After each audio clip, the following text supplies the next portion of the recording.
మహబూబ్నగర్ జిల్లా, ఉమ్మడి మహబూబ్నగర్ జిల్లా. చెప్పండి.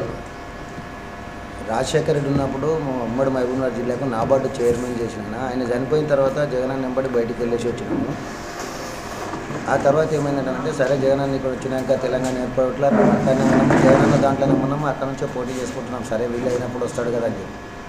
తర్వాత ఈమె వస్తే మేము జగనన్న చెల్లెలు వస్తుంది కదా అని చెప్పి మేము సంతోషపడ్డాము. ఆమె ఇంకా తిరిగినాం, పాదయాత్రలు ఎన్ని చేయాలనో అన్నీ చేసినామన్న.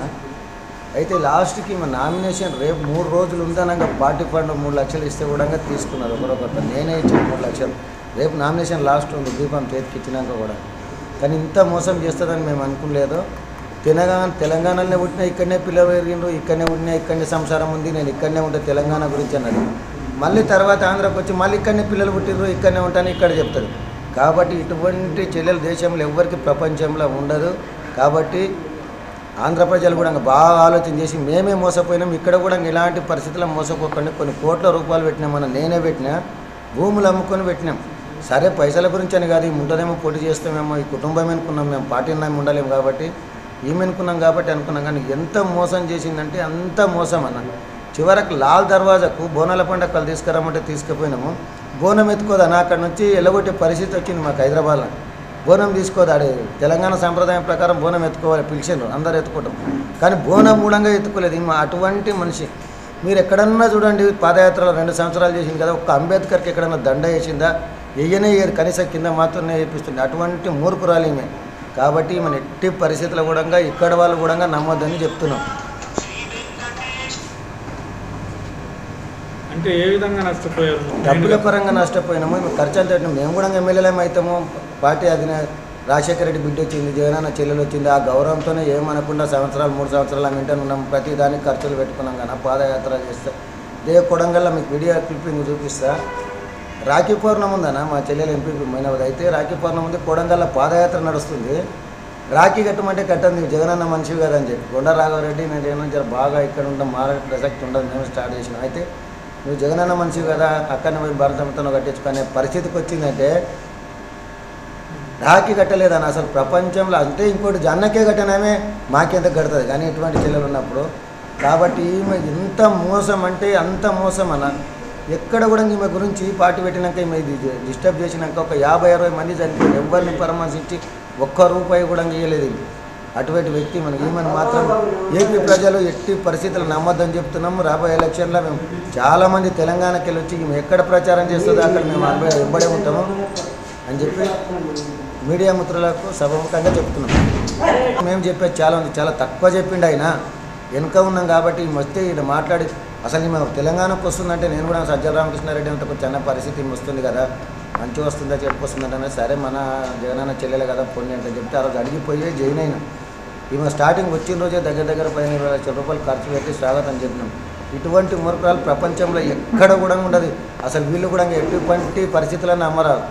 కాంగ్రెస్ మంచిగా చేసింది అంటే ఎక్కడన్నా బ్యానర్ మీద రాజశేఖర రెడ్డి ఫోటో ఉందా అన్న? ఈమె మీటింగ్ చేస్తుంది, వైజాగ్ నుంచి ఇక్కడ చేస్తుంది కదా, ఎక్కడన్నా ఫోటో ఉన్నదా కాంగ్రెస్ రాజశేఖర రెడ్డి ఫోటో? లేదు. కాలిస్తే ఇంకో 10-12 రోజులు అయితే లోకేష్ ఫోటో, చంద్రబాబుది, పవన్ కళ్యాణ్ది, బాలకృష్ణ ఇవన్నీ ఉంటాయి దాంట్లో ఫోటోలు, కానీ రాజశేఖర రెడ్డి ఫోటో మాత్రం పెట్టదు.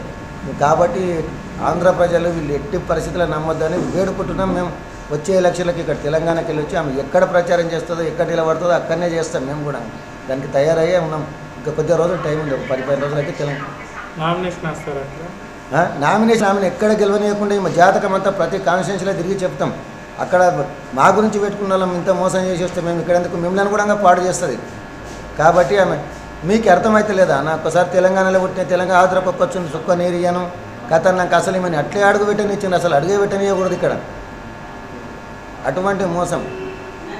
ఇంకా నీకు బీఫామ్లు 3 రోజులు నామినేషన్ ఉంది, అందరిని పిలుచుకొని బీఫామ్లు రాసి చేసి ఇచ్చినాక కూడా ఎంత డ్రామా ఆడిందంటే మోసం ఒక పద్ధతి ప్రకారం చేసింది. వచ్చి మోసం అట్లా ఇట్లా కాదు, పద్ధతి ప్రకారం మోసం చేసింది. చిన్న వ్యక్తులు కూడా ఇట్లా మోసం చేయరు. కనీసం మేము పార్టీ ఎత్తేస్తున్నాం, ఆమె సైలెంట్ ఉన్నాం, మాకు బాధ లేకుండా. లాస్ట్ 3 రోజులు ఉందన్న నామినేషన్ ఆయనకి కొన్ని 100 బండ్లు పెట్టి ప్రచారం స్టార్ట్ చేసినాక కొడంగల్ కాన్స్టిట్యూన్సీ ఎంత టప్ ఉంటుందన్న. అటువంటి అక్కడేమంటుంది మిగతా చేయాలి, కాంగ్రెస్కి చేయమంటుంది, కొడంగల్ నన్ను రేవంత్ రెడ్డికి పోటీ చేయమంటుంది. కాంగ్రెస్ చేస్తే మొత్తం అక్కడన్నా చేయాలి కదా కాంగ్రెస్కు సపోర్టు. కొడంగల్ రేవంత్ రెడ్డి ఓడిపోవాలంటుంది, మిగతా చోట్ల కాంగ్రెస్ గెలవాలంటుంది. అసలు ఆమె పద్ధతి ఏందేమో అసలు అర్థమే కాదు మా అందుకే అక్కడ నుంచి ఆయన ధర్మేస్తే ఇక్కడ వచ్చింది కాబట్టి ఇక్కడ ఎవ్వరేమో ఆమెను ఆశించారు. కాబట్టి మీరు కూడా జాగ్రత్త ఉండాలని చెప్పి మీడియా మిత్రులతోనే కోరుకుంటున్నాం ప్రజలకు. ఉన్నారు అసలు ఈమె పార్టీ స్టార్ట్ చేసినాక ఏబిఎన్ ఆంధ్రజ్యోతి చేసిన ఒక PR1 పంపించాం శ్రీనివాస్ అని చెప్పి. అప్పుడే మాకు డౌట్ వచ్చింది, రాజకీయంగా ఉన్నాం కదా మేము కూడా. ఆయన పంపించినప్పటి నుంచి స్టార్ట్ అయింది. మిగతా మీడియా మిత్రులు చాలామంది ఉంటారు కదా హైదరాబాద్లో కూడా. ఏ దాంట్లోనే ఒక పేపర్లో రావాలి కదా మరి. ఒక్క ఆంధ్రజ్యోతి, వేరే ఏమిట్లా లేదు మా న్యూస్ ఉండకుండే. ఒక్క ఆంధ్రజ్యోతినే తప్ప వేరే దాంట్లో ఏమీ ఉండకుండే అసలు. అప్పుడే మాకు డౌట్ వచ్చింది, కానీ కాదు నమ్మినాం కదా మేము. పార్టీకి బేసిక్ మీద లేం వెళ్ళాను, కుటుంబాన్ని నమ్మున్నాం. ఇక్కడ జగనన్న పాదయాత్ర చేస్తే కూడా ఎన్ని రోజులు చేసిందో 1.5 years చేసిన మన కంటిన్యూ భార్య పిల్లలు విడిచిపెట్టుకొని. అయినా మేము ఆశించి చేయలేదు. సరే వచ్చింది కదా అని చెప్పి సంతోషపడ్డాం, ఆడబిడ్డ కదని. ఆ సజ్జల రామకృష్ణారెడ్డిని కూడా ఒక్క రోజు మాట మాట్లాడుతుంది. ఆయన ఒక్క మాట కూడా మేము అడిగిపోయినా, నేనే అడిగిపోయినా వచ్చి ఇక్కడికి. పార్టీ పెడుతుంది కదన్నా మేము పోవాలన్నా వద్దంటారంటే, సరే పోనీ మన పాపనే కదా జగనన్న చెల్లెలే కదా మీకు తోడు కూడా ఉంటుంది అని చెప్పి అంటే పోయినామాట నమ్మి. అప్పుడు స్టార్టింగ్ మేము వచ్చే రోజు ఇన్ని కేసులు పెట్టుకున్నాం మన హైదరాబాద్ తెలంగాణలో.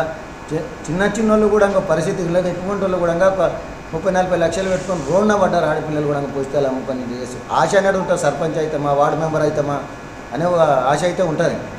అటువంటి దాంట్లో ఇంత మోసం చేశాను. మీరు ఏమని చెప్తారా?